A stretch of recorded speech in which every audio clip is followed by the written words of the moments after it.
Batu bata yang biasanya untuk bahan bangunan dan yang banyak dimanfaatkan oleh warga, namun saat ini batu bata mengalami kenaikan harga. Salah satunya seperti yang terjadi di wilayah Kabupaten Oku Timur, Kecamatan Martapura, Desa Banumas. Mahalnya harga batu bata tersebut dikarenakan bahan bakunya seperti kayu bakar, tanah liat, serta solar yang menjadi bahan pokok pembuatan batu bata juga naik.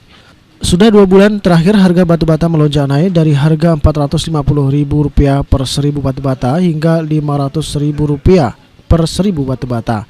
Kenaikan harga batu bata ini dikeluhkan oleh sejumlah pedagang dikarenakan jumlah pembeli menurun drastis. Harga 500. Oh, sebelum harga 500 48. berapa? 48. Jadi Heeh. naik ya. Naik. Nah, kalau kendalanya kalau naik ini kayak mana? Hujan, Oh, hujan, kayu mahal. kayu mahal. Solar mahal.